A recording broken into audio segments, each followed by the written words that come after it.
Chut, chut. Il y a une seule personne maintenant qui a le droit de parole et je reconnais en question principale la députée de Mont-Royal-Outremont.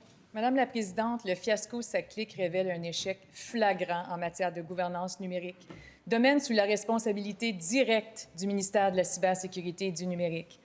Le ministre est censé animer et coordonner les actions de l'État en cybersécurité et en numérique et assurer le leadership de la transformation numérique. Pourtant, face à ce désastre, il a déclaré, et je le cite, « On a demandé à la SAC s'ils étaient prêts. La SAC nous a dit « Nous sommes prêts ». Ça fait qu'on les a laissés aller. Cette réponse témoigne d'une absence totale de contrôle et de supervision. Le ministre devait poser des questions et surtout faire des suivis. Cela n'augure rien de bon, Madame la Présidente, pour le projet d'identité numérique nationale. Devant un tel manque de rigueur et une nonchalance manifeste, comment les Québécois peuvent-ils avoir confiance que l'identité numérique nationale ne devienne pas le prochain fiasco caquiste? La réponse du ministre de la Cybersécurité et du Numérique.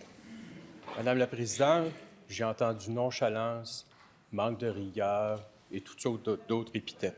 Faisons un peu d'historique, Madame la Présidente. 5 mars 2014, le gouvernement du Parti québécois adopte un décret qui dédouane la SAQ des processus d'autorisation prévus par la loi. Le Parti québécois a dit, la SAC, vous n'avez d'autorisation à demander à personne. Prenez toutes vos décisions, on ne veut rien savoir. 2015, SAP, LGS, IBM forment un consortium qui dirige l'appel d'offres, qui évite d'analyser toutes les solutions, qui vont voir les seuls clients de SAP pour savoir comment vous trouvez ça, vous autres SAP. Ah, c'est bon, c'est bon, c'est bon. Miracle, SAP remporte l'appel d'offres. Incroyable. 2015, qui est au pouvoir? 2017, la solution ne fait pas la job. On est obligé de faire des personnalisations. Ça veut dire qu'on est obligé de transformer la solution qu'on a adoptée parce qu'elle ne répond pas à nos besoins. Je répondrai à la complémentaire, Madame la Présidente. Première complémentaire. C'est jamais de sa faute. Madame la Présidente, le ministre avait le devoir d'exercer une vigilance accrue. Il ne peut ainsi se décharger de sa responsabilité. Il doit suivre de façon stricte et proactive les projets numériques d'envergure. C'est son devoir. Lors de l'étude du projet de loi 82, il a refusé d'apporter des changements à la gouvernance des projets numériques, malgré les recommandations de la VG. Si le passé est garant de l'avenir, les Québécois ont de quoi être inquiets. Avec les projets majeurs en cours, les Québécois ne peuvent se permettre d'avoir un ministre qui est un simple spectateur. La réponse du ministre. Simple spectateur, quand on trafiquait l'appel d'offres avec des odeurs de commission Charbonneau, qui était un simple spectateur quand on a été obligé de personnaliser la solution parce qu'elle ne répondait pas à nos besoins, parce qu'on a trafiqué l'appel d'offres puis on a acheté quelque chose dont on n'avait pas besoin? Qui est un simple spectateur, Madame la Présidente, en 2017, avec une sous-estimation des efforts? Parce qu'évidemment, on achète quelque chose qui ne répond pas à nos besoins. Qu'est-ce qu'on fait? Bien, il faut mettre plus de temps, plus d'argent, plus de monde pour modifier la solution. Et là, toute la planification vient de tomber. Madame la Présidente, ce fiasco-là, l'architecture, là, bien, les responsables sont là, puis ils sont là, Madame la Présidente. Et en 2020, on était prêt avec une solution qui ne fonctionnait pas, qui ne répondait pas aux besoins. Tout ça pourquoi? Parce qu'eux autres ont pas su. Deuxième complémentaire. Chut. Madame la Présidente, ça fait combien d'années qu'il est responsable de la transformation numérique? Madame la Présidente, des centaines de millions de dépassements de coûts que doivent imponger les contribuables québécois. La réponse du ministre, c'est plate, mais c'est pas de ma faute. Est-ce que le ministre comprend l'indignation des Québécois? C'est eux qui font les frais de ces dépassements de coûts, du temps qu'ils ont perdu, temps et énergie à faire la file. Est-ce que je dois relire la loi constitutive du ministre de la Cybersécurité et du Numérique? Il est le leader.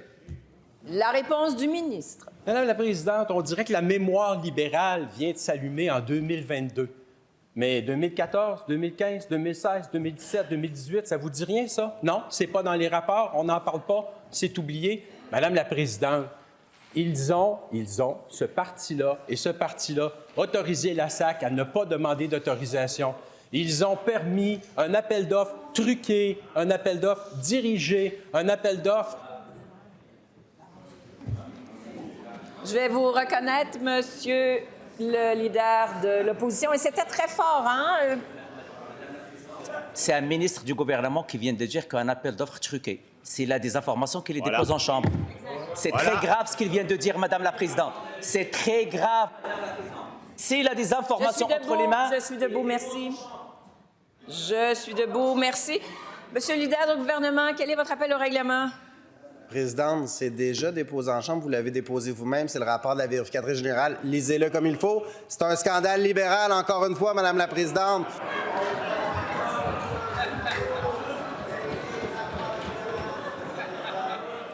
Je suis debout.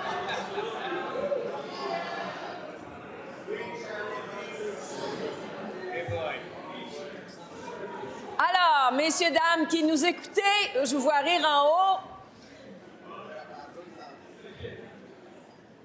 Je suis toujours debout. Vous pouvez vous asseoir, monsieur le ministre. Alors, on retrouve son calme, on fait attention au décorum, on se respecte et on ne fera pas de période de questions à l'intérieur de la période de questions. Poursuivez, il vous reste 14 secondes. J'aimerais ça qu'on nous parle de la responsabilité des ministres péquistes et libéraux dans ce fiasco-là, Madame la Présidente, au lieu de faire preuve d'amnésie numérique, Madame la Présidente. Madame la Présidente, on nous a menti quand on a demandé des comptes. On nous a menti, Madame la Présidente. Bon, je suis debout. Monsieur le chef de l'opposition officielle, je vous entends un petit peu trop fort. Je vous entends.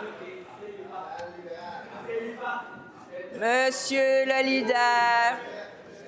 Monsieur le leader. Alors, messieurs, dames qui nous écoutez, je vais faire un rappel au règlement. Article 32, le décorum, vous dites vous taire, tout simplement. Alors, on se tait. Et maintenant, une seule personne aura le droit de parler.